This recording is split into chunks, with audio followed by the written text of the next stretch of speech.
Mirëmëngjes.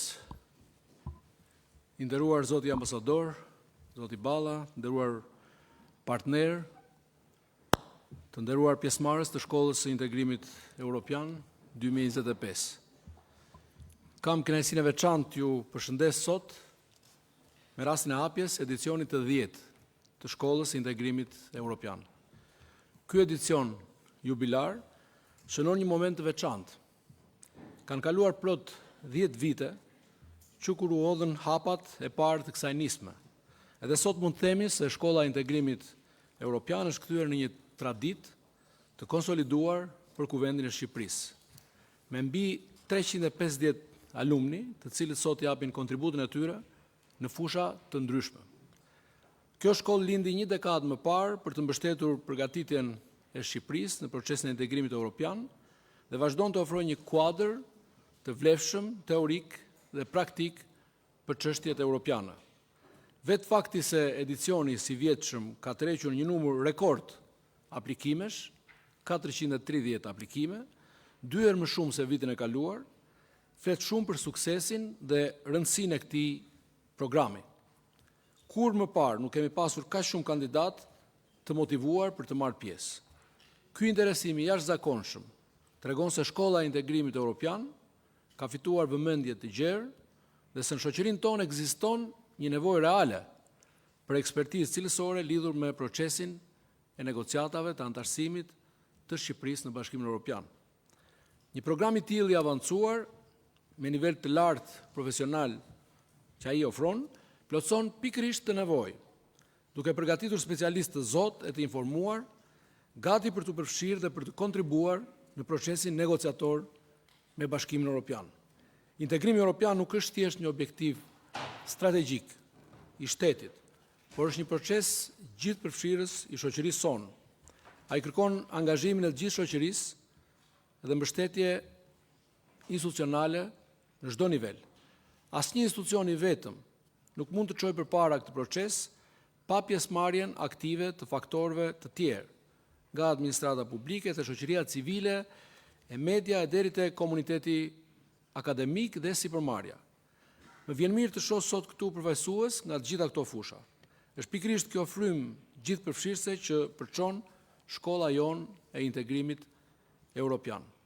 Ajo sjell së bashku drejtues publik, aktivistë të shoqërisë civile, gazetar, studiues dhe ekspert, duke krijuar një komunitet të gjerë dijesh dhe eksperjencash. Për kësaj platforme janë konsoliduar ndër vite grupe ekspertësh me njohuri të thelluara mbi procesin e integrimit, të aftë të japin një kontribut të çmuar dhe proaktiv në negociatat e antarësimit. Në këtë kuadër dua të nënvizoj veçanërisht rolin e Kuvendit të Shqipërisë. Kuvendi ka qenë bashkëthemelues i kësaj shkolle, së bashku me partnerët tanë ndërkombëtar dhe mbetet një partner i palëkundur i çdo reforme që lidhet me procesin e integrimit. Prej fillimit dhe deri më sot, Kuvendi ka ofruar mbështetje të vazhdueshme, politike dhe institucionale për të nismë, duke besuar te vlera e saj për forcimin e kapaciteteve kombëtare. Më gjerë akoma në rolin ton ligjvënës, kemi luajtur një rol kyç në avancimin e reformave integruese. Nga miratimi i reformës në drejtësi, masat kundër korrupsionit, krimit të organizuar, e deri te parafrimi i legjislacionit me akit e Bashkimit Evropian. Kuvendi do të vazhdojë me të njëjtin përkushtim në këtë drejtim, duke ushtruar funksionin e vet mbikëqyrës dhe ligjvënës për të siguruar që reformat e dakordsuara për integrim të zbatohen plotësisht. Ne jemi të vendosur që Parlamenti të jetë gjithmonë shtylla kryesore ku mbështetet kjo përpjekje madhore kombëtare. Të dashur miq, rrugtimi i Shqipërisë drejt Bashkimit Evropian është, siç dihet, aspirata jon kombëtare më e kaheshme. Prej dekadash shqiptarët kanë parë drejt Europës me shpresë dhe besim. Sot kjo aspiratë është më konkrete se kur. Shqipëria ndodhet tashmë në fazën historike të negociatave të antarësimit pas hapjes zyrtare të tyre. Jemi duke punuar çdo ditë për ta bërë realitet antarësimin. Ky progres na mbush me optimizëm, por njëkohësisht na kujton përgjegjësinë që kemi përpara. Integrimi evropian nuk është një dhuratë, por është rezultati i reformave të thella edhe punës së palodhur. na pret ende punë voluminoze për përmbushjen e gjithë kritereve dhe standardeve europiane, por ne jemi të përgatitur ta kryejmë atë me seriozitet dhe me durim. Në këtë proces, dijet dhe idet që ju do të shkëmbeni gjatë ditëve në vijim në këtë shkollë, do të jenë një kontribut i drejt për drejt në forcimin e aftësive tona negociuese dhe në afrimin e Shqipërisë me familjen europiane. Dua t'ju falenderoj të gjithëve ju që sot jeni bërë pjesë e këtij edicioni jubilar. Pjesëmarrja juaj aktive tregon se shoqëria shqiptare ka njerëz të përgatitur dhe të motivuar për t'u angazhuar në procesin e integrimit. Personalisht kam besim të plotë se me kontributin e secilit prej jush dhe me bashkëpunimin e ngushtë mes institucioneve dhe komunitetit gjerë shoqëror, ne do t'ja dalim të realizojmë synimin ton për antarësimin në Bashkimin Evropian në një të ardhme të afërt tashme.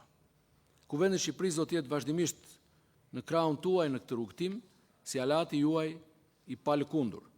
Gjithashtu dëshiroj të falenderoj për mbështetjen ndër vite delegacionin e Bashkimit Evropian, Fondacionin Friedrich Ebert Stiftung, Fondacionin Shqipëria e hapur për Shqipërinë, për Shoqëria e hapur për Shqipërinë, si dhe organizatorët, moderatorët dhe lektorët e shkollës, vendas dhe të huaj. Në mbyllje më lejoni të deklaroj zyrtarisht të hapur edicionin e 10 të shkollës së integrimit europian. Ju uroj punë të mbarë, diskutime frytdhënëse edhe suksese në këtë program kaq të rëndësishëm për të ardhmen europiane të Shqipërisë. Faleminderit.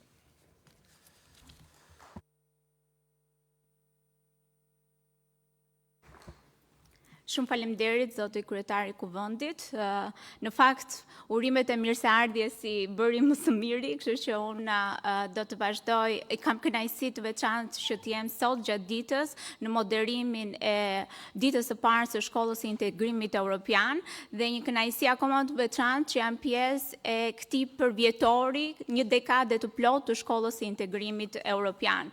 10 vite më parë, në fakt, shkolla e integrimit evropian filloi me një qëllim për të sjellë dhe për të bërë bashkë në të njëjtën tryezë akademinë, shoqërinë civile, institucionet publike, ndërkohë sot 10 vjet më vonë janë të gjithë pjesë e rrugës dhe ekipeve të negocimit në kontekstin e procesit të integrimit evropian. Sot do të jetë në fakt një ditë e gjatë për të gjithë ju, pjesëmarrës të edicionit të 10 të shkollës, duke diskutuar tema të ndryshme nga sfidat e integrimit evropian, duke ndarë praktikat më të mira me rastin e Malit të Zi dhe duke vazhduar me çështje të ndjeshme të rrugëtimit të Shqipërisë në Bashkimin Evropian. Unë jam Nadia Rusi, jam profesore në Fakultetin e Drejtësisë Universitetit të Tiranës dhe do të jemi gjatë gjithë ditës sot bashkë në kuadër të moderimit të shkollës, ditës së parë të shkollës së integrimit evropian. Pa dashur t'ju marr më shumë kohë, do doja që tani t'ja kaloja fjalën e mirëseardhjes zotit Taulant Balla, zëvendës kryetar i Këshillit Kombëtar të Integrimit Evropian. Zoti Balla, fjala për ju. Mirëmëngjes dhe mirë se keni ardhur në Kuvendin e Shqipërisë. Faleminderit Nadia, faleminderit kryetar. Shoh një sallë e cila duket me sy që më shumë se 70-75% e pjesëmarrësve këtë vit janë vajza.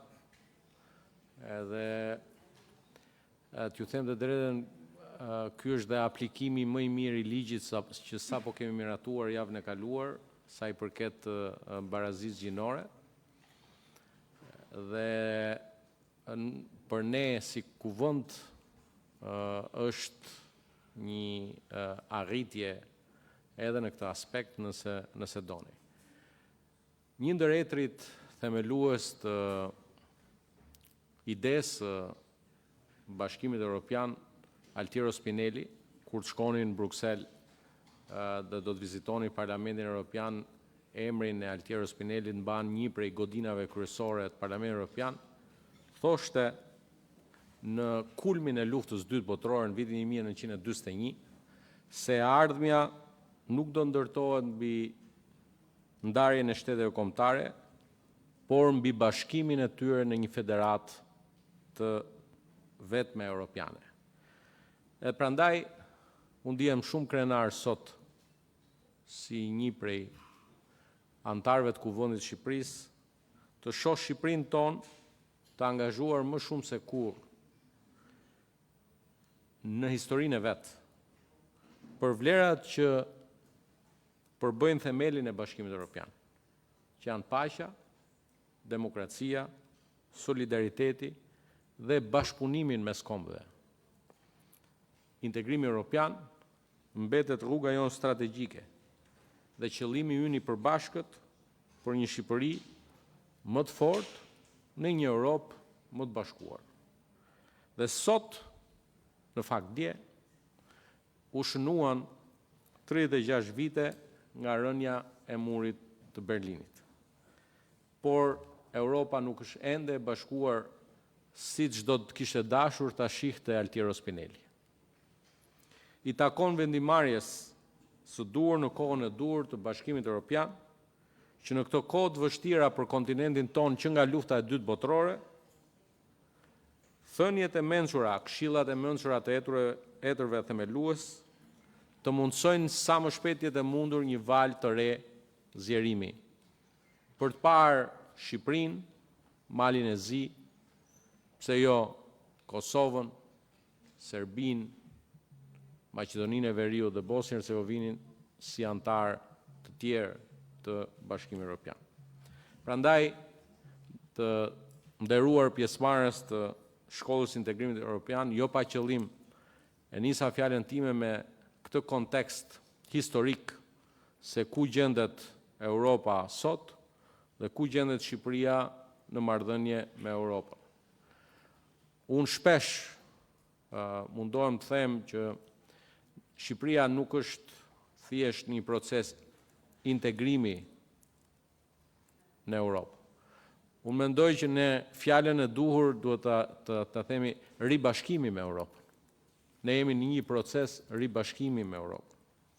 Dhe kjo shkollë integrimi europian më vjen mirë të konstatoj për shkak se ka marrë më shpesh se kushdo tjetër pjesë në hapjet dhe mbylljet e shkollave,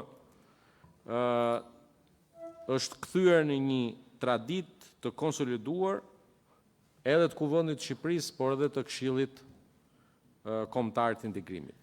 Gjatë kësaj dekade të shkollës së integrimit, kjo nuk do të kishte ndodhur pa mbështetjen e delegacionit të Bashkimit Evropian Tiranë, pa mbështetjen e fondacionit Shoqëria e Hapur dhe atë të fondacionit Friedrich Ebert në Tiranë, duke mundësuar realizimin e një projekti i cili ka ndarë dijet e duhura për procesin e ribashkimit të Shqipërisë me Europën.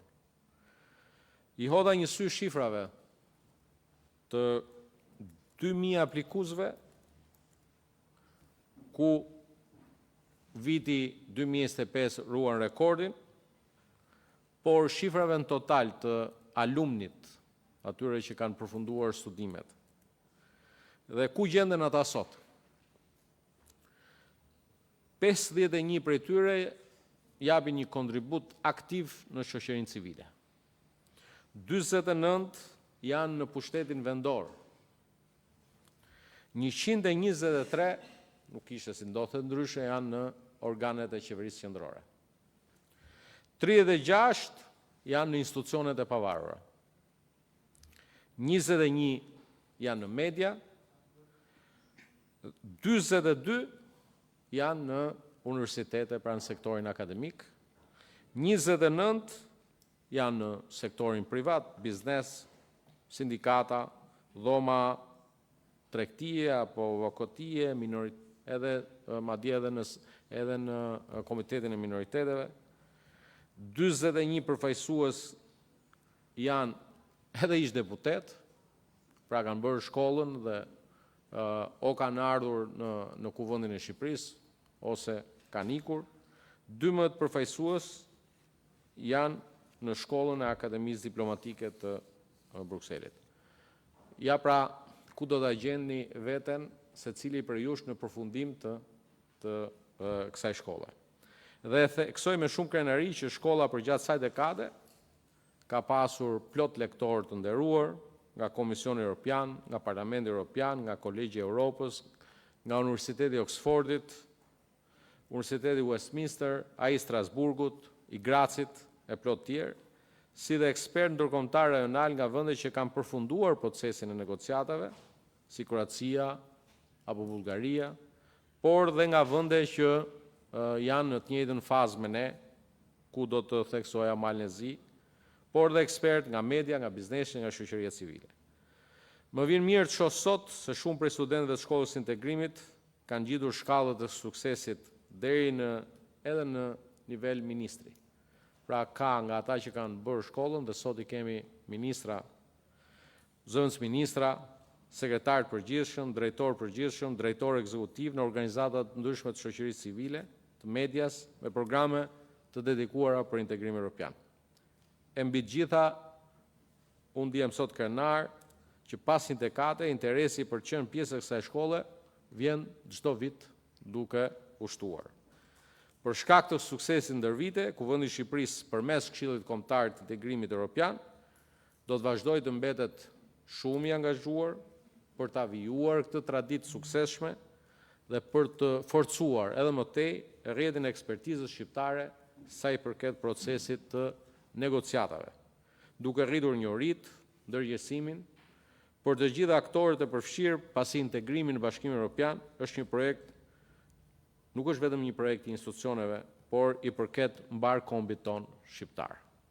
Prandaj, të nderuar pranishëm, në këtë përvjetor të 10, dua të theksoj se pas hapjes 5 grup kapitujve të negociatave dhe përparimit arritur në grup kapitullin e parë, që janë themeloret, shoqëria është tani më në një fazë të re thelbësore të procesit të integrimit evropian. Vetëm pak ditë më parë, javën e kaluar, Komisioni Evropian publikoi dhe raportin më të fundit për Shqipërinë, që besoj që do të jetë temë edhe diskutimeve tuaja përgjatë kësaj jave, në cilin ka një kryefjalë të pakundërshtueshme.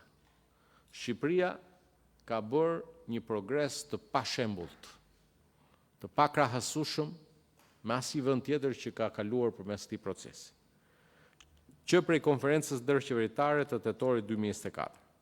Ndërsa tani, në muajin që jemi, presim të hapim dhe grup kapitullin e fundit.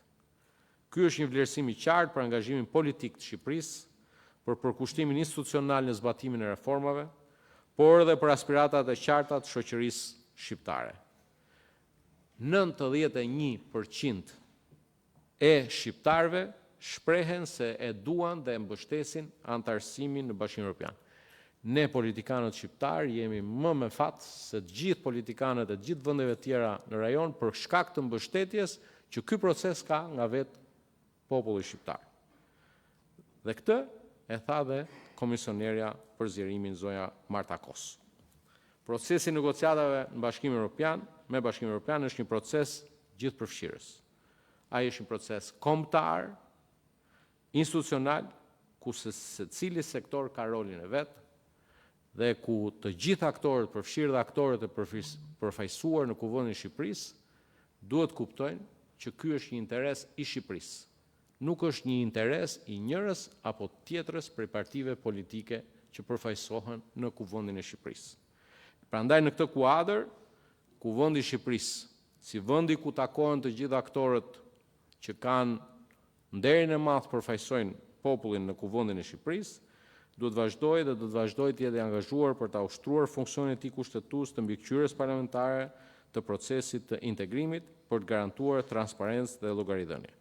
Përmes Këshillit Kombëtar të Integrimit, Kuvendi do të vazhdojë të mbetet ura e bashkëpunimit të gjitha forcave politike dhe aktorëve të shoqërisë shqiptare në një proces të përbashkët.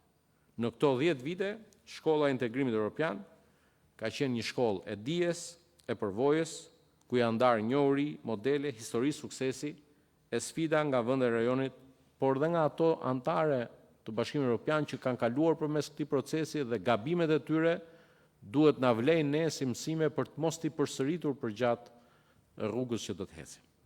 Kjo përvojë është sot një pasuri që na ndihmon të kuptojmë më mirë kërkesat e akis, të forcojmë administratën publike dhe të përgatisim ekspertizën që vendi ynë ka nevojë në ato që quhen negociatat sektoriale. Prandaj, të dashur miq, nxënës student të shkollës europiane, në emër të Këshillit Kombëtar të Integrimit Evropian, lejoni t'ju uroj me gjithë zemër suksese në këtë javë intensive, trajnimesh, diskutimesh, debatesh, konsultimesh. Uroj që kjo përvojë t'ju shërbejë si një hap shumë i mirë në rrugën e përgatitjes të një brezi tjetër të ri profesionistësh që do të çojmë përpara projektin e madh kombëtar të këtij brezi, ribashkimin e Shqipërisë me Bashkimin Evropian. Në përmbyllje, dua edhe një herë të falenderoj të gjithë partnerët që kanë kontribuar në mënyrë të pazëvendësueshme në mbështetjen e pandërprerë dhe për besimin që kanë treguar ndaj Kuvendit të Shqipërisë në këtë bashkëpunim institucional, i cili ka dhe natyrë akademike, por dhe qytetare. Le ta shohim këtë edicion të 10 jo vetëm si një përvjetor, por si një piknisje për të kaluar në shkolla e integrimit evropian 2.0, si një etapë tjetër më e pjekur e procesit ton të antarësimit në Bashkimin Evropian. Ju uroj shumë suksese dhe ju falenderoj që konkuruat dhe fituat për të qenë pjesë e kësaj shkolle të integrimit evropian. Suksese!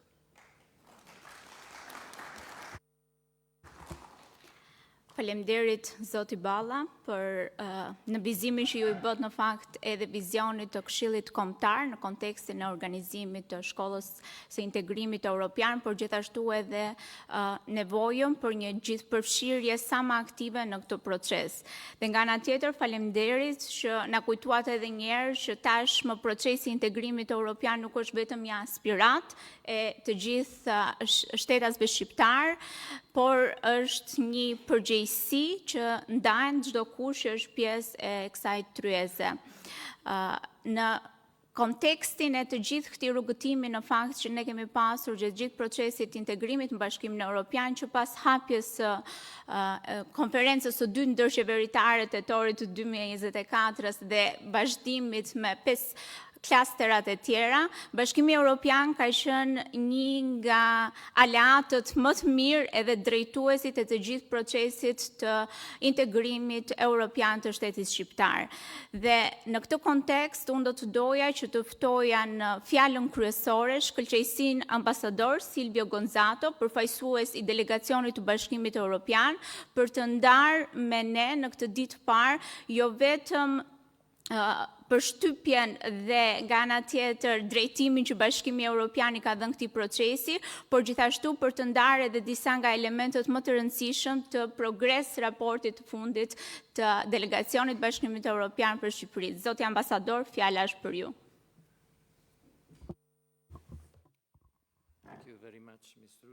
Faleminderit shumë, zoti zonja Rusi. Të nderuar kryetari i Parlamentit, të nderuar zoti Balla, të nderuar pjesëmarrës, është kënaqësi e madhe për mua që qëndem sot këtu të flas në edicionin e 10 të shkollës integrimit të BE-s. Doja të falenderoja Kuvendin e Shqipërisë që e vazhdon këtë traditë të rëndësishme.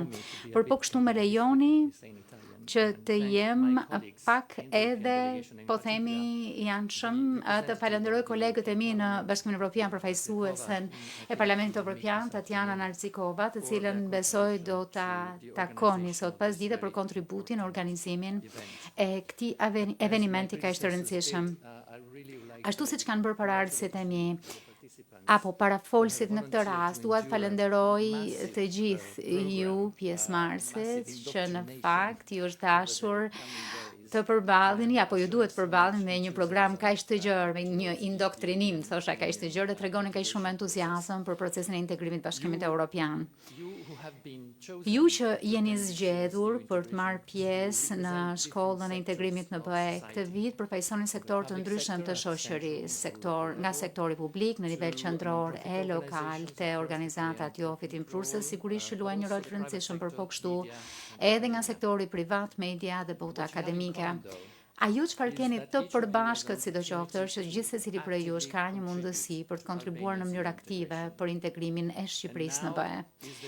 Dhe tashmë është koha kur Shqipëria ka mirëfilli nevojë për këtë kontribut, sepse ashtu siç shprehet raporti për zgjerimin 2025 dhe citoj, antarësimi në Bashkimin Evropian është një projekt mbar shoqëror, duke qenë se është një zgjedhje për model shoqëror mbështetur në të drejtat themelore dhe vlera demokratike që secili vend duhet t'i përqafojë në mënyrë aktive, pasi do të përcaktojnë të ardhmen e vet. Projekti duhet të ketë autorësi jo vetëm të qeverisë, por edhe të opozitës, qytetarëve, shoqërisë civile dhe komuniteteve lokale. Që kjo zgjedhje të bëhet realitet duhet mbështetur nga legitimiteti demokratik dhe konsensusi i gjerë politike shoqëror. Duke qëndruar këtu e duke parë një grup kaq të larmishëm të ri, jam i sigurt që këtë fjalë gjeni e hon, por shpresoj që këtë fjalë të gjeni e hon edhe me publikun shqiptar, ambicia e cilit është vërtet të bëhet pjesë e Bashkimit Evropian. Për të përmbushur këtë pritshmëri, kontributi konstruktiv e kritik i gjithë komponentëve të shoqërisë e të gjitha forcave politike është i nevojshëm. Edicioni i këtij viti i shkollës së integrimit në BE nuk mund të vijë më në kohën e duhur, sepse Shqipëria po hyn në një fazë thelbësore të procesit antarësimit, që vijon çeljen e të gjithë grup kapitujve. Ndërkohë që çelja e të gjithë grup kapitujve dhe e përmendi edhe zoti Valla që së shpejti do të çelim edhe grup kapitullin e fundit, por edhe pse çelja e tyre është një arritje e qartë që është përftuar me një shpejtësi të jashtëzakonshme, faza tjetër do të jetë vendimtare dhe do të jetë më e vështirë, pasi mbyllja e kapitujve të negociatave është qartësisht më e vështirë se sa çelja e tyre. Kjo është koha kur vullneti dhe aftësia e Shqipërisë për të miratuar e për të zbatuar reforma rrënjësore e të qëndrueshme për të harmonizuar veten me standardet dhe akit e BE-s do të vihet në sprov. Japse raporti shprehet se Shqipëria duhet të ruajë e madje të përshpejtojë ritmin e këtyre reformave. Kjo është e nevojshme nëse Shqipëria duhet të përmbushë objektivin e vet ambicioz për të mbyllur negociatat në fund të vitit 2027.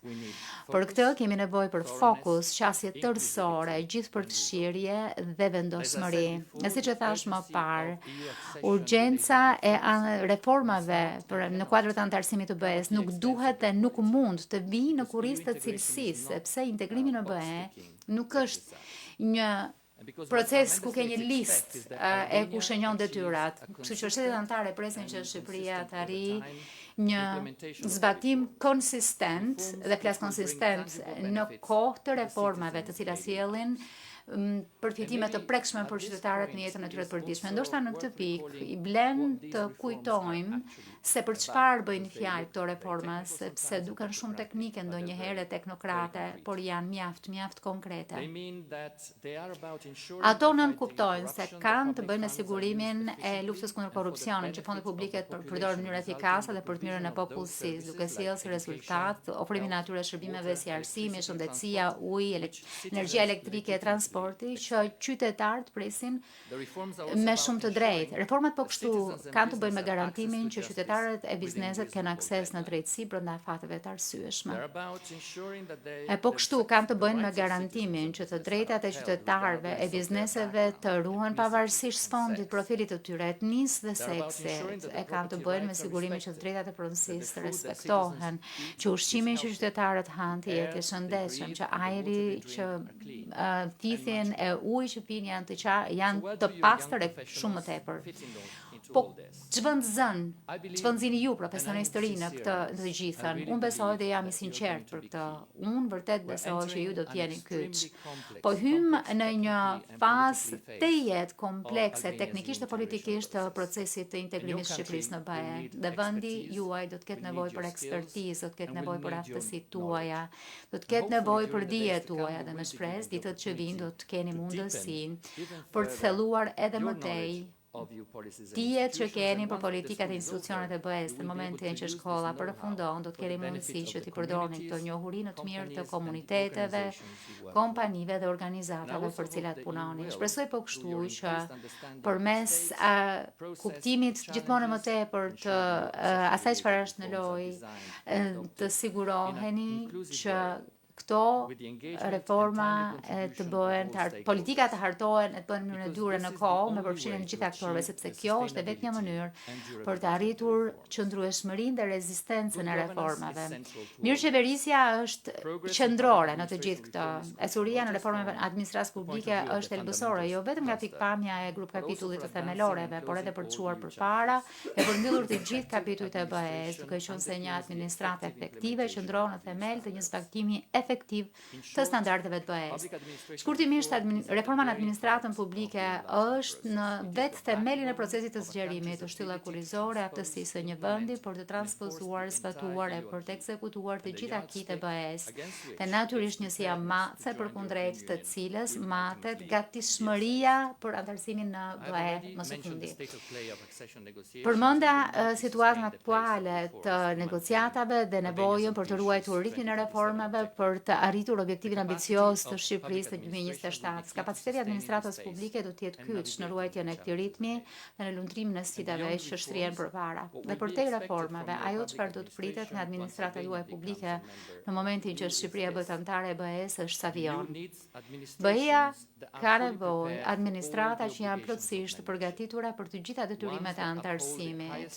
Administrata që ruajnë standardet më të lartë të mirë administrimit, të qeverisjes demokratike dhe sundimit të ligjit. Shkurtimisht, një administrat që ofron një kuadër për të nxitur konkurrueshmërinë e biznesit, që lejon konkurrencën e kompanive në kushte të barabarta në gjithë tregun e brendshëm.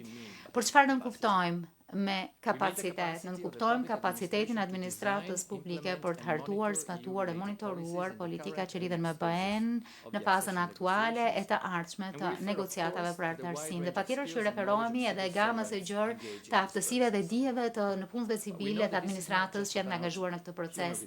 Ne e dimë që kjo nuk ka të bëjë vetëm me burimet njerëzore. Kapaciteti duhet parë edhe në një kuptim shumë më të gjerë. Kapaciteti është po kështu edhe përmirësimi I koordinimit midis sektorëve e ministrive, është ndërtimi kapaciteteve për menaxhimin efektiv të fondeve financimeve të BE-s. Dhe kam përshtypjen që keni një seancë me kolegën time Hajki për këtë.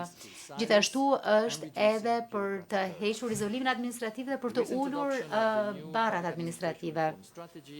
Në fakt, strategjia e reformës administratën publike që ka patur në 2030 në ofron një vizion të plot duke pasur fokus në menaxhimin me merit të burimeve njerëzore, transformimin digjital, transparencën dhe llogaridhënien e po kështu të gjitha pranë në administratë. Në qoftë se zbatohet efektivisht dhe e theksojnë nëse zbatohen efektivisht o përparësi mund ta çojnë administratën publike drejt një rezistencë më të madhe, efikasiteti e qëndrueshmërie.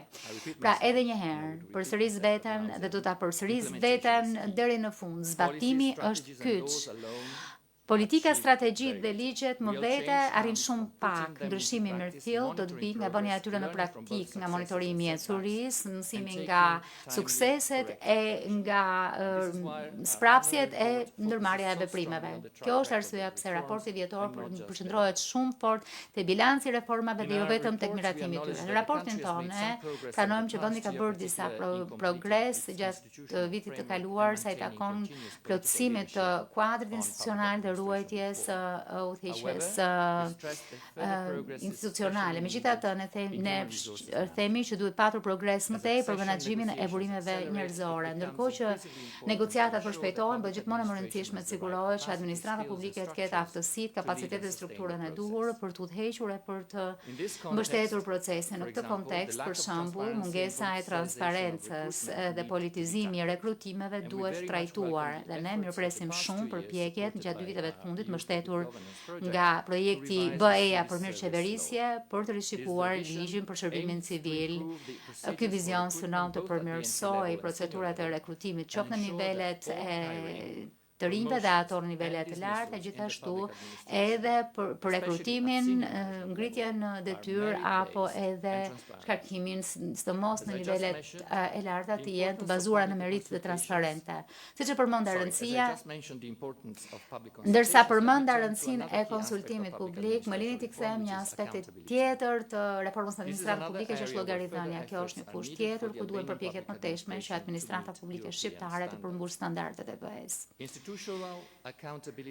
Llogaridhënia institucionale është helbësore për të fshirë llogaridhënien e brendshme me linja të qarta raportimi midis institucioneve më dhe atyre në varësi dhe çka është më e rëndësishme, llogaridhënien e jashtme të institucioneve publike përkundrejt qytetarëve. E dyta, llogaridhënia e drejtuesve është helbësore që të mundësojë që drejtuesit në gjitha nivelet të arrijnë objektivat e tyre dhe po kështu të arrijnë një menaxhim të shëndosh të fondeve publike.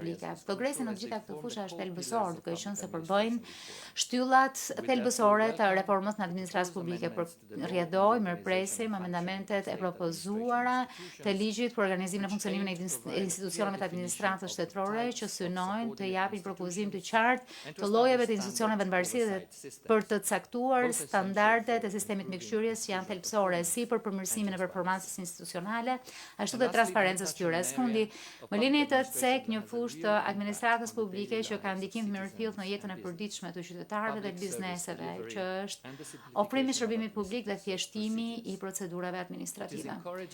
Është inkurajuese që Shqipëria vazhdon të shtrihet zgjeroj shërbimet online. Në të njëjtën kohë ka çështje aksesibiliteti për grupet e cënueshme dhe çështje të cilat kanë bërë vizibilitetin këto nuk duhet të neglizhohen.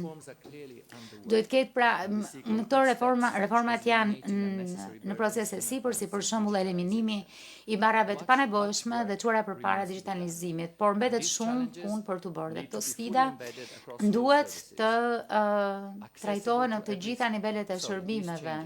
Këto ndryshime duhet të jenë pra të trajtohen në të gjitha nivelet për qytetarët e bizneset dhe të mos lejojnë që të dalin ngarkesa e barra të reja. Shpresoj që ju kam dhënë një panoramë të qartë të arsyeve pse administrata publike është kaq e rëndësishme në këtë pikë dhe në këtë pjesë të ritmit të negociatave, sepse efektiviteti i kryen e negociatave varet nga pasja e një stafi efektiv dhe të motivuar në të gjitha institucionet kyçe, sidomos ato që punojnë me aktimin, me harmonizimin dhe zbatimin e politikave që kanë investimi tek njerëzit, tek njerëz si ju është e rëndësishme për të ndërtuar një shërbim civil të ditur e të aftë që është gati për të realizuar angazhimet përkundrejt Bashkimit Evropian. Ne si Bashkim Evropian e si delegacioni BE-s në Tiranë jemi plotësisht angazhuar për t'ju mbështetur ju në kapacitetet tuaja dhe të jemi të sigurt që të keni strukturën, aftësitë e cilësitë që janë të nevojshme për të realizuar këto angazhime. Për ta përmbyllur, shoh që keni një program mjaft intensiv. Shpresoj vërtet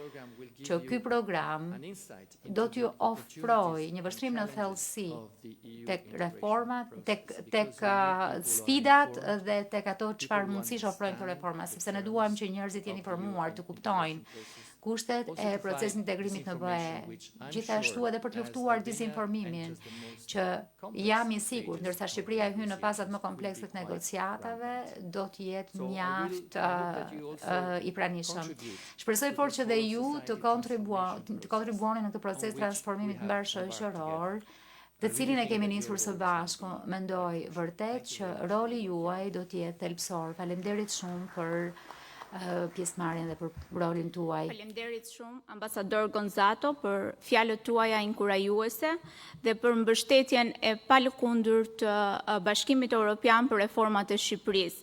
Mesazhi juaj ishte një kujtesë e fortë se rruga europiane nuk është vetëm një çështje e angazhimit politik, është gjithashtu një çështje e vlerave të përbashkëta, demokracisë, sundimit të ligjit dhe solidaritetit. Ndërkohë që ne sot, si të thuash, po festojmë një dekadë të shkollës integrimit europian, unë do doja që ta hapja sesionin e reflektimeve dhe pyetjeve, duke ju kujtuar edhe njerë që ambasador Gonzato nga ana tjetër përfaqëson një dekadë dhe shumë dekada përvojash të diplomacisë më të lartë europiane. Kështu që në këto 15 minuta do doja që secili prej jush të mund të përfitonte për të ndarë reflektimet e para të pjesëmarrjes në këtë shkollë me secilin prej pjesëmarrësve, por gjithashtu edhe për të adresuar pyetje që ju mund të keni për përfaqësuesit më të lartë që ndanë eksperiencat me ju. Fjala është e hapur për pyetje dhe diskutime.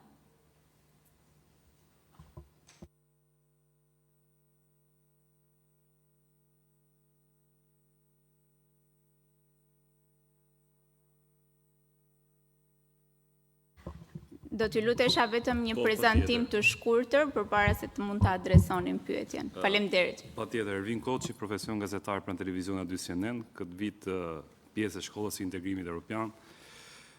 Dukuruar suksese gjithë pjesëmarrësve, për mua është disi e veçantë për shkak se 10 vite më parë kam qenë pjesë e stafit Kuvendit të Shqipërisë dhe kam bërë një ftehim për shtyp për nisjen e shkollës së integrimit evropian dhe besoj se është një eksperiencë që ja vlen për gjithë që të përjetohet. Lidhur me konstatimet që bëri zoti Gonzato, nëse është e mundur të bëj një pyetje lidhur me reformimin e administratës publike. Si duhet të reformohet një administratë publike pas konstatimeve të raportit përfundimtar të OSBE-Odirit? Faleminderit.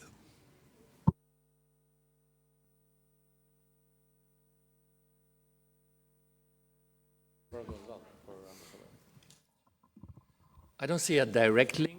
Nuk shoh një lidhje të drejtë për drejtë, por e kuptoj argumentin dhe ju e dini që OSBE Odiri thekson mungesën e një pushet barabartë loje për shkak të abuzimit me burimet publike dhe strukturat publike gjatë fushatës.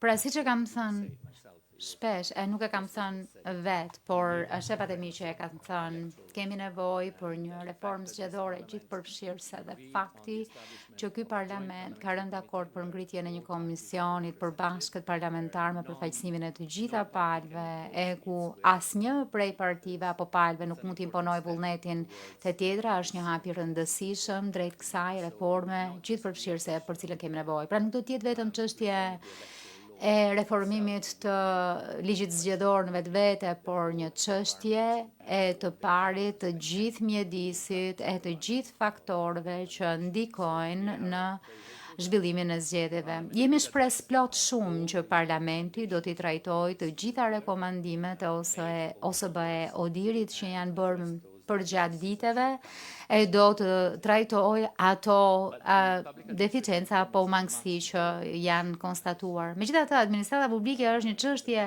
shumë e gjerë. Është një çështje që ka të bëjë me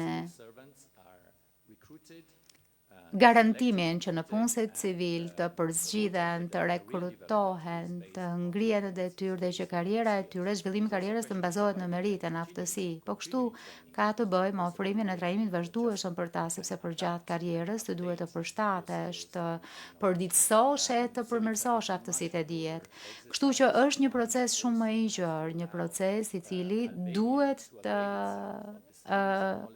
mundësoj që Shqipëria të ketë në dispozicion aftësitë e dijet që ka nevojë në këtë fazë. E përmenda që ka kapituj në aki që janë tejet kompleks nga pikpamja teknike, kështu që ju duhet ekspertizë. Po kështu është diçka që ka të bëjë me ofrimin e perspektivës për karrierë, të cilat janë mjaftueshëm tërheqëse që të tërheq njerëzit e kualifikuar të punojnë administratën shtetërore, jo në atë private. Natyrisht që është një zgjedhje që diktohet në fundit nga bindja personale, sepse sektori privat është natyrisht më tërheqës financiar. Megjithatë, sektori publik duhet të jetë konkurrues në këtë drejtim. Shpresoj që ju përgjigja pyetjes suaj. Faleminderit për pyetjen pyetjen. Besoj edhe nga programi i shkollës e keni parë që në ditët në vijim do të keni më shumë informacione edhe për sa i përket kritereve politike dhe funksionimit të institucioneve demokratike. Në këtë kontekst duke e lidhur edhe me pyetjen tuaj për përdorimin sa më të drejtë të burimeve të administratës publike edhe në procese delikate si proceset zgjedhore. Nëse kemi ndonjë pyetje tjetër, jeni të lutur. Po. Faleminderit.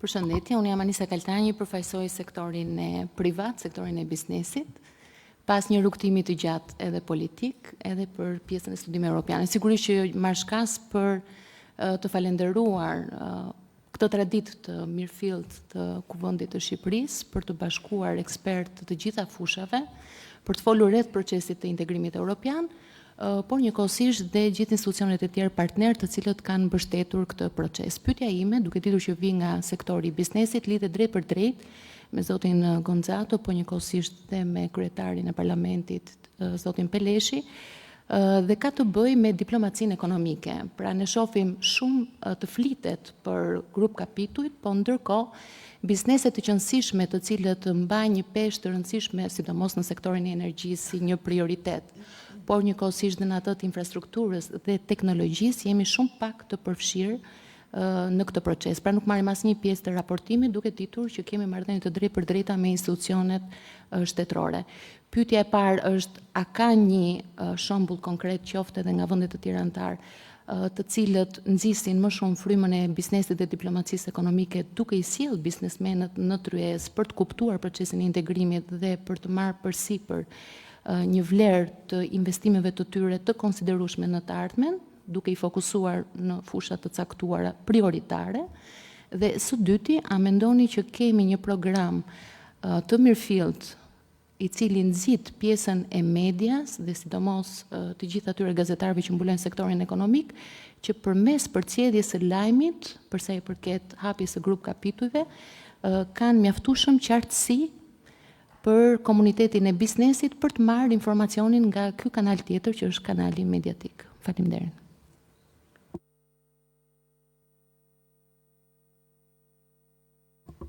Thank you for your question. Faleminderit për pyetjen tuaj.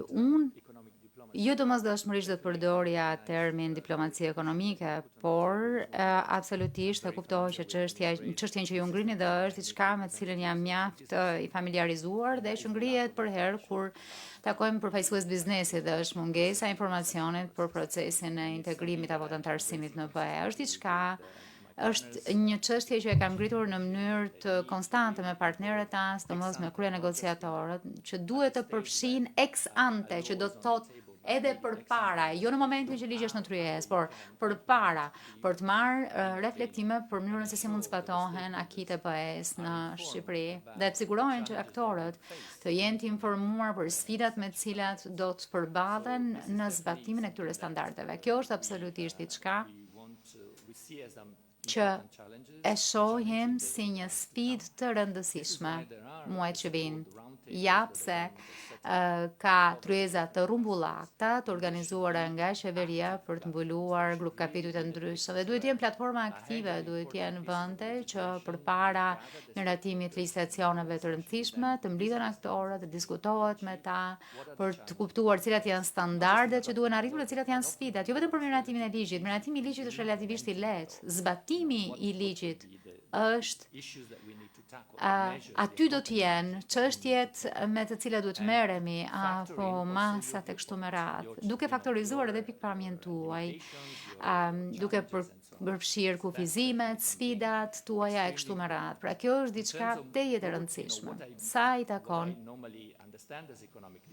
asaj çfarë unë kuptoj me diplomaci ekonomike, pra projektimin e Shqipërisë si një vend ku njerëzit mund të investojnë. Kemi pasur kohët e fundit forumin e investimeve që organizua në Tiranë dhe u çel nga presidentja e Komisionit Evropian së bashku me kryeministrin shqiptar dhe i qe një mundësi e rëndësishme për të projektuar imazhin e Ballkanit Perëndimor si një rajon ku bizneset europiane mund të investojnë.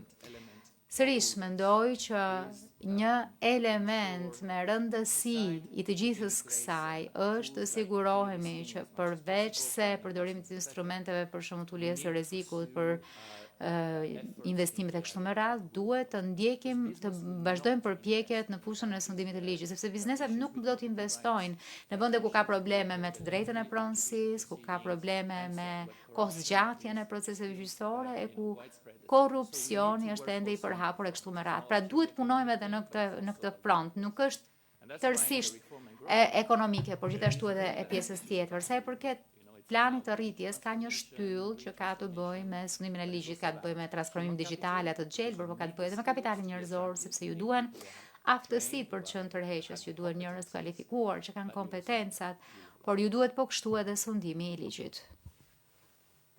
Të falenderoj për pyetjen, se mendoj që kam disa mendime për të ndarë. E para lidhur me diplomacinë ekonomike, unë do ta lidhja më pak me të, por gjithsesi jam informuar se do të keni një leksion të plot për diplomacinë ekonomike në kuadrin e shkollës së integrimit evropian dhe kjo do të jetë një mundësi shumë e mirë për ta elaboruar edhe për të shkëmbyer mendimet tuaja dhe për të mësuar më shumë për rolin e diplomacisë ekonomike. Por më shumë se sa kaq unë do ta shija si jo më nevojë, po nevojë ekzistenciale, gjithë përfshirjen edhe në rastin konkret të botës biznesit në procesin e integrimit evropian. Fjalët gjithë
pra ti vem në zbatim. Dhe kur vem fjalët të sipërmarrja të biznesi, janë shumë standarde të cilat janë porta ose pengesa për të hyrë në tregun e madh të përbashkët.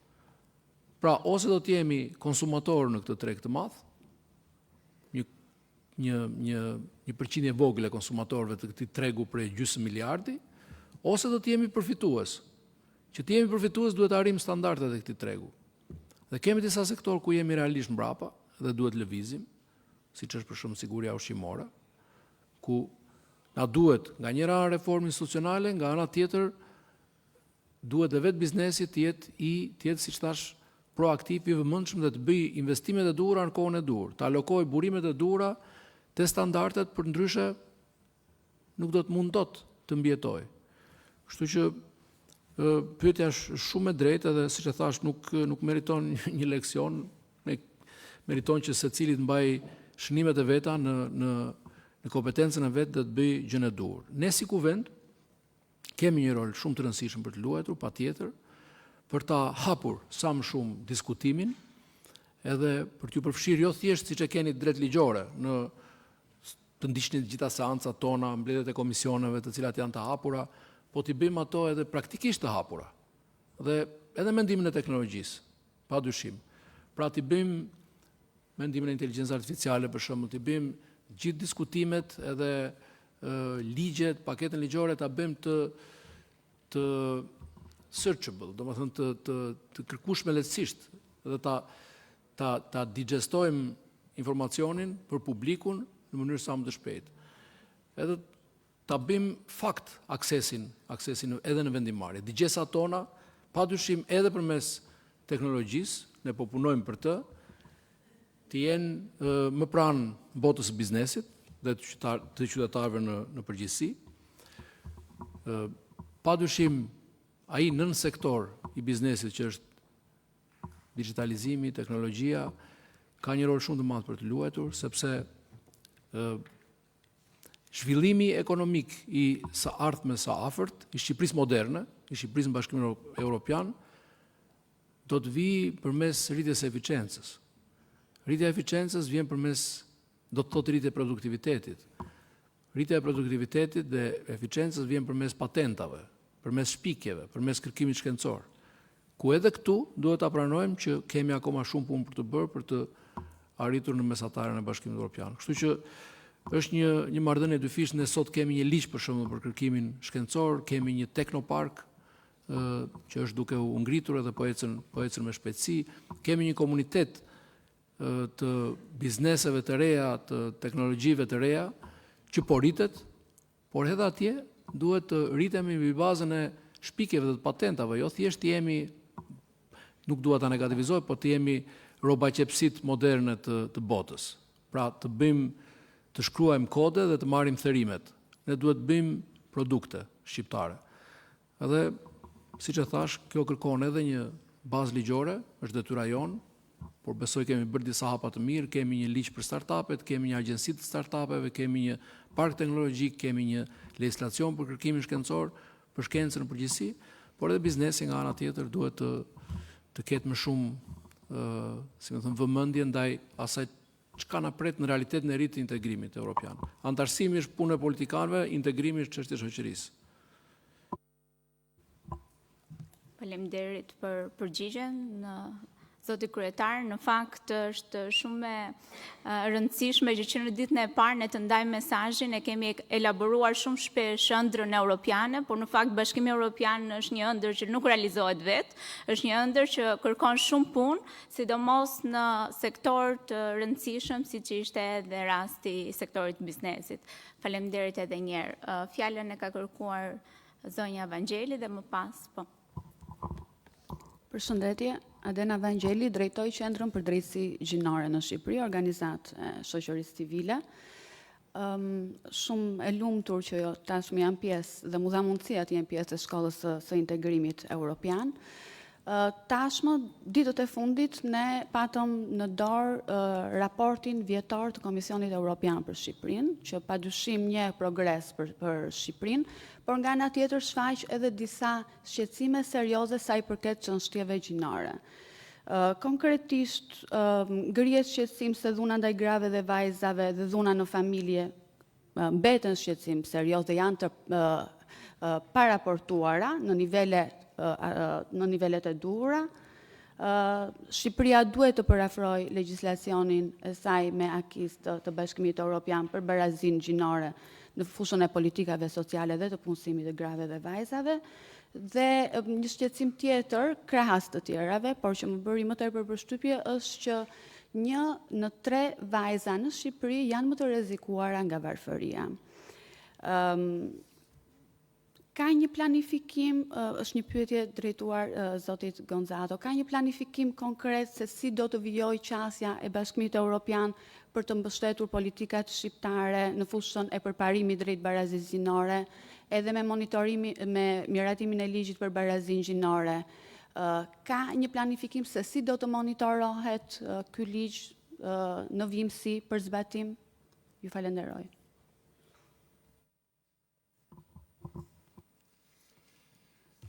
Thank you for your question. Faleminderit për pyetjen. Now, Së pari, në qoftë se ka diçka, një mësim që duhet nxjerrim nga i gjithë debati për ligjin gjinor, është që akte ligjore që kanë të tillë komponent e vlerë sociale duhet përgatiten dhe të diskutohen gjerësisht, pra duhet ketë një debat mbarëshoqëror përpara punës ligjvënëse për të përgatitur terrenin, apo kështu për të siguruar që termat e reformës të kuptohen dhe që ka më pak hapësirë për dezinformim, sepse e dim që ka patur shumë të tillë në këtë kontekst. Siç ju thoni, ligji synon të ofroj garanci në mënyrë që të siguroj që barazia midis grave e burrave të jetë realitet, realizohet, pra ka të bëj me zbatimin e detyrimeve nga sektor të ndryshëm, privat, publik e të tjerë, që ti përkthejnë në mënyrë aktive këto të drejta në masa konkrete, në realitet. Për këtë është ligji. Po kështu ligji garanton apo kërkon që të mos ketë diskriminim bazuar në faktorë të ndryshëm, përfshi seksin. Më pyesni se ç'masa po marrim për të monitoruar. Ne monitorojmë sepse çdo vit votojmë një raport progresi, çka nën kupton që kërkojmë llogaridhënie qeverisë dhe aktorëve për angazhimet përkundrejt ligjeve. Por kryesisht përgjegjësia monitoruese i takon qeverisë dhe agjencive të ndryshme që janë pjesë. Ja pse kam vazhduar të theksoj dhe e di që ju kam mërzitur për dekje duke përsëritur zbatimi. Miratimi i një ligji është vetëm pikmisja, por më pas duhet të keni burimet buxhetore e njerëzore, procedurat e miratuara për përcaktimin e përgjegjësive në mënyrë që këto ligje të zbatohen. Sa i takon një mbështetje më praktike, të gjitha programet tona kanë një komponent gjinor të përfshirë që shohin ose ndikimin që ka një program i caktuar tek çështja gjinore, apo marrin masa që mbështesin seksin e nënpërfaqësuar. Duhet jemi politikisht korrekt, por e dim që seksi i nënpërfaqësuar janë gratë, jo burrat. Kur vjen fjala për mbështetjen e bizneseve novatore, të gjithë kanë një komponent gjinor, apo kur vjen fjala për trajnimin, për arsimimin. Kjo është ajo çfarë bëjmë ne. Është një kontribut, sigurisht nuk mund të zgjidh problemin, sepse i kthemi asaj për cilën folëm më parë. Është një ndryshim kulturor e shoqëror që duhet ndodhë, e do të kërkoj kohë, por kjo është normale. Kështu bëhen gjërat. Do doja të shtoja diçka për çështjen e ligjit barazisë gjinore. Për mua personalisht politikania që mendoj që për mua që mbetet një model është Angela Merkel, ish kancelarja gjermane. Edhe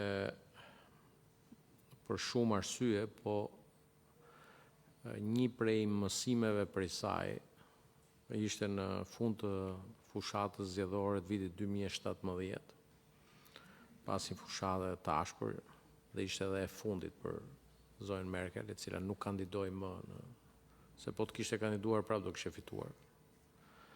Tha, betejë në këto zgjedhje, kancelarja Merkel nuk ishte me programet, me idetë, ishte me gënjeshtrën, me dezinformimin. Dhe demokracitë, armikun më të madh që kanë sot, kanë dezinformimin. Unë ndjem, të them drejtën, i habitur, po më shumë ndjem i habitur me këto shoqatat e barazisë gjinore, drejtësisë gjinore, që marrin pjesë në për takime, çfarë bëjnë, harxojnë në për restorante, në për hotele, pa fund koktejle, dhe t'ju them të drejtën, nuk kanë bërë, pavarësisht se do thonë politikanët, po i thonë shoqatës s'keni bërë detyrën, po unë jam i çikit drejt për drejt. Ligji për barazinë gjinore fare nuk ka pas lidhje me gjithçka, u tha, u tjerë në për banaqe, në për studio, fare, asgjë, fare. U tha që ligji për barazinë gjinore ndryshon gjinit, thamë ca. Ligji thot, gjini, sipas këtij ligji, janë roli që shoqëria i ka caktuar burrit dhe gruas. Ky është në ligj, e thënë në ligj. E dyta është, kam një pyetje jo për ju, për gjithë ata që na ndjekin. Po në këtë vend, realisht, këta namusqarët mendojnë që gratë, vajzat e Shqipërisë trajtohen me pagë një lloj për të njëjtin vend pune që bëjnë dhe burrat? Jo. Bijem dakord apo jo? 70% këtu janë vajza, e din që nuk flas për ju sektori publik, se sektori publik të e ka. Sektori privat. Ajo vajza atje, për të njëjtin vend pune, paguhet më pak vetëm se është vajzë. Një burrë në vend të saj e merr rrogën më të lartë. Dhe kjo nuk është i problemi i Shqipërisë, ka qenë një debat në BE. Kolegët e mi në Parlamentin Evropian, socialistë dhe demokratë, kanë bërë një luftë për t'ia arritur për të pasur një dokument Parlamentin Evropian për ta sankcionuar që për të njëjtin vend pune, nuk ka rëndësi se je vajzë apo je djalë, je burr apo gru, do të paguhesh i lloj. Këtë thot ligji që miratuam ne.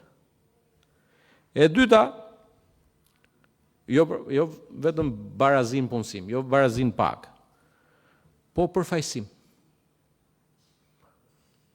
Po unë kam 21 vjet në kuvend, po 30 vjet në politikë.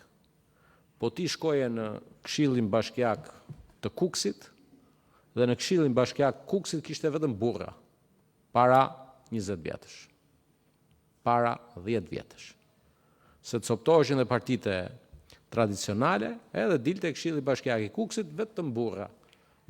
Po gratë e Kuksit ku të dëgjojë zëri i tyre?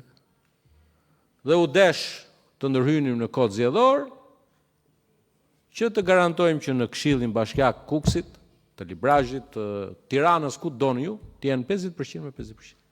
Po ku vendi i Shqipërisë? Dhe nuk po shkoj në 1920-ën, në 2005-ën, kur kam hyrë për herë të parë, 10 vajza dhe gra ishin në kuvend, gjithsej. Nga 140 mendimtarë të kombit. Dhe unë s'jam as sot i kënaqur. Po, jam 5 hera, 6 herë më shumë vajza dhe gra se që ishin në 2005. Deri kur shkojmë, 70 me 70, që duhet jetë normal. Këtë kemi bërë ligj, kemi thënë 30% në Këshill, 30% në Parlament, 50% dhe kemi në kot. Do vi dita që ta bëjmë 50% me 50%. Mendoj që është normale, do të shkojmë atë. I dëgjoja, edhe dëgjoj prapë që shiko barra e provës bërtiste një dietar parlamentar ditën e barrën e provës për çfarë? Po natyrshëm që unë e kam bindje për shkuar të ajo që tha, kur një burr, një mashkull, dhunon një vajzë, një grua, barrën e provës do ta marrë ai, s'ka pse ta ketë ajo viktima. Këtë kemi thënë. Tani bërtistin për barrën e provës dhe ngatronin barrën e provës për treguar gjinin. Do të thënë, t'ju them të drejtën, idiotësia njerëzore shkon deri në atë pikë që këtu flitet për dhunën me bazë gjinore, ai thot për definicionin apo për kufizimin e gjinisë. Dhe pastaj, se këtu kam nevojë edhe për ju. Ligji flet për mbrojtje të grave shtatzana. Besoj që bijem gjithë dakord që na duhet një ligj që grave shtatzana, lehona, grave që kujdesen për njerëz me aftësi të kufizuara, grave që kujdesen për një të moshuar. A duhet i ofrojmë ne një një trajtim ndryshe, që të mos vinë punë 8 orë, po të vijë 6, paguhet për 8, po të vijë 6 që të shkojë të kujdeset edhe për atë familjarin që kanë në shtëpi me aftësitë kufizuar. Këtë kemi shkruar në ligj. Prandaj, të gjitha këto, të ndërden pak i emocionuar për këtë pjesë, për këto flet ligji. Këtu u krijua një dallgë e madhe, një histori e madhe, për fat keq e morën dhe parti politike të caktuara për ta shfrytzuar ligjin si një top për të goditur tjetër. Dhe prandaj thirrja ime për gjithë qytetarët që na ndjekin është që Shqipëria, edhe për ta lidhur me atë që tha ambasadori. Ambasador, ne nuk i bëjmë ligjet se na thon ju. Që të jemi të qartë për këtë pjesë. Ne ligjet i bëjmë se i bëjnë mirë Shqipërisë. Dhe ne e dim fare mirë që Shqipëria jonë është më e mirë duke u ntarësuar tek ju. Po të paktën kjo shumicë qeverisë që është në vend, padyshim që do të bëjë gjithçka nga detyrat e shtëpisë, po ne e bëjmë se kemi bindje që kjo i bën mirë Shqipërisë. Dhe sa i përket pjesës së monitorimit, raportet e delegacionit, raportet e Komisionit Evropian janë pasqyra më e pastër që mund të ketë një vend. Nuk ka pasqyrë, unë nuk njoh dhe më bën kaq shumë vite në këtë detyrë, nuk njoh pasqyrë më të mirë se sa raportet e Komisionit Evropian. Këtë e thoshte edhe dikush që drejton sot opozitën. Pra, kur sa herë dilin dhe kjo është e vërtetë. Dhe ne raportet e Komisionit Evropian i lexojmë me plot vëmendje, u jemi shumë mirënjohës për ato që na thonë, por natyrshëm që edhe Kuvendi i Shqipërisë ka mekanizmat e vet të monitorimit. Gjëja që nuk ka bërë mirë Kuvendi ndër vite që kryetari i Kuvendit e ka thënë që në fjalën e vet parë, edhe unë si drejtues i grupit më të madh parlamentar them që gjëja që duhet bëjmë ndryshe në këtë legislaturë të Kuvendit është pjesa e kontrollit post legislativ. Pra, në Shqipëri bën ligje të mira, po pjesa që lidhet me monitorimin e zbatimit të tyre çalon.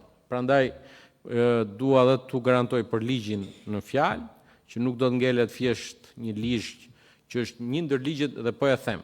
Ligji që ka miratuar Kuvendi ditën e njëjtë është një ndër ligjet më të mira të barazisë gjinore sot në Europë, nëse doni. Por gjëja që mbetet është ta çojmë tek zbatimi. Faleminderit. Faleminderit për adresimin e përgjigjet dhe në fakt edhe për të vazhduar në të njëjtin drejtim. Ligji për barazinë gjinore në shoqëri është i pari ligj në fakt që vendos kontrollin post legjislativ si pjesë të neneve të tij, që do të thotë që mund të vazhdoj kontrollin edhe pas zbatimit të tij. Pyetja e fundit për shkak të kohës, meqense e kishit kërkuar fjalën përpara se ne të ishim në fund të këtij sesioni të parë. Faleminderit. Suela Koqibelli, drejtuese e organizatës Vizion Shoqëri Civile. Si fillim është kënaqësi që jam sot pjesë për 5 ditë pastaj me radhë e Shkollës Integrimit Evropian, që unë e vlerësoj shumë të rëndësishme për secilin nga ne në karrierën e vet, po absolutisht ndërlidhur direkt me këtë fazë të rëndësishme të Shqipërisë në integrimin evropian. Do qëndroj tek shoqëria civile dhe nuk do fokusohem tek pista specifike, megjithëse besoj që absolutisht çdo shoqëri civile ka rol të saj themeltar për të mbrojtur drejtat e liritë e njerëzit. Këtu përfshir gratë dhe fëmijët vulnerabël kryesisht më shumë, po pyetja ime konkrete është për zotin Gonzato dhe për zotin Peleshi. Unë duke njohur terrenin e Shqipërisë përtej asaj që është Tirana, pra nga qendra në periferi dhe nga periferia në qendër, vlerësoj shumë në këto 17 vite që vazhdojnë të kemi disbalanca të forta për sa i përket asaj që Tirana ofron dhe çka rrethinat apo zonat të përtejme rurale garantojnë për njerëzit e tyre. Dhe kjo absolutisht lidhur me nivelin e kohezionit social që Shqipëria duhet të arrijë në fazën e integrimit evropian. Patjetër që shoqëria civile ka indikim direkt për sa i përket themeloreve, që është edhe grup kapitulli i parë i hapur, por pyetja ime direkte është si e vlerësoni ju në këto vite eksperiencë me shoqërinë civile, ecurinë e shoqërisë civile në këtë avancim të kohezionit social mes periferisë dhe qendrës, dhe si e vlerësoni ju, zoti Peleshi, avancimin e bashkëpunimit apo frymës së qeverisë për bashkëpunimin mes qeverisë dhe shoqërisë civile për të avancuar kohezionin social.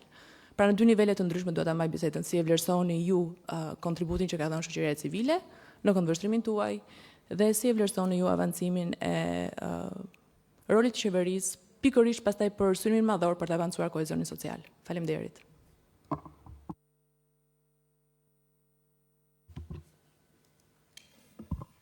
Thank you for your question, and I think I don't need to Faleminderit për pyetjen tuaj.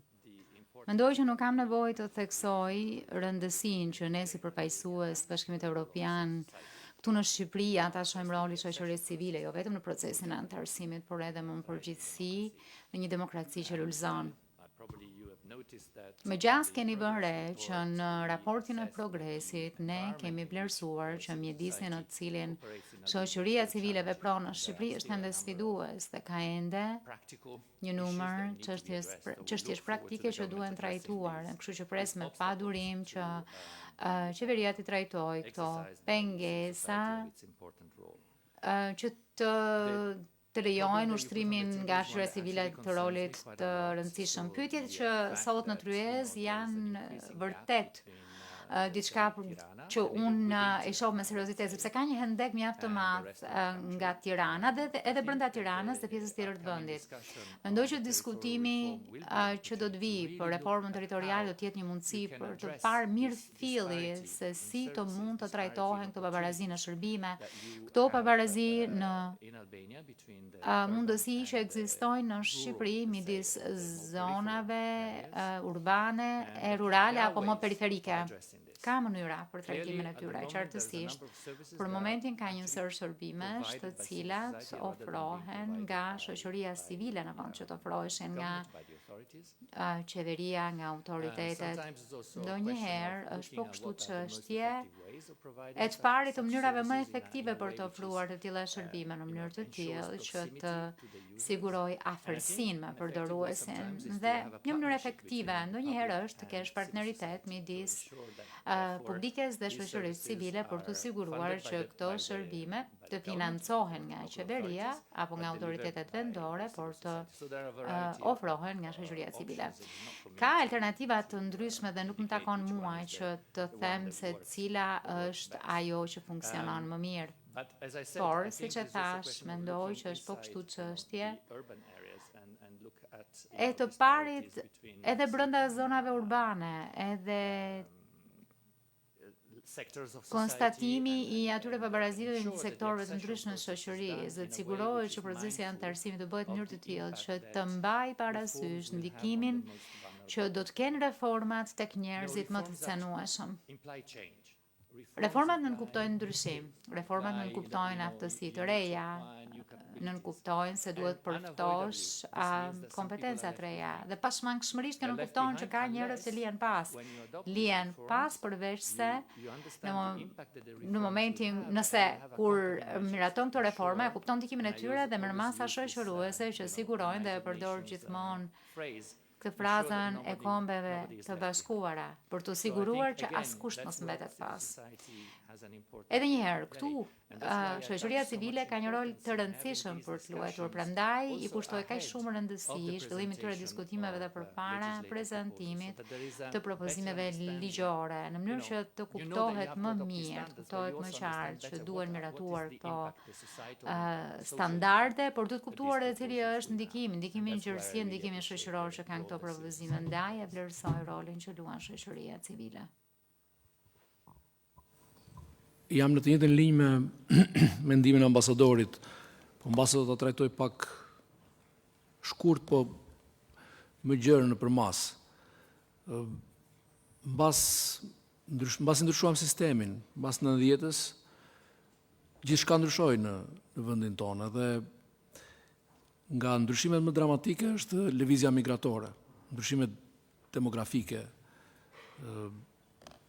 Për shkak se kaluam nga një sistem politik në një sistem tjetër dhe nga një sistem ekonomik në një sistem tjetër të një logjike të kundërt me atë të trashëguarin, pati lëvizje të mëdha drejt mundësive, drejt tregut mundësive. Ne kemi patur raportin afro 70-30, 70% popullsi rurale, ndërkohë sistemi I ri urbanizoi dhe po urbanizon me shpejtësi shoqërinë. Do të thotë, me fjalë thjeshta, familje të tëra u larguan nga fshatrat më të largëta drejt qendrave më të mëdha dhe kryesisht drejt metropolit, drejt Tiranës. Për fat keq për shumë vite kjo u la në duart e tregut. Pra zhvillimi kombëtar, lokal, rajonal u la në duart e tregut. Do të thotë që vrapuan familjet, qytetarët drejt tregut më të madh. Po jo të gjithë ja dalin dot në një shoqëri që të vrapojnë si të tjerë. Dikush, siç e tha dhe ambasadori, ngelet pas.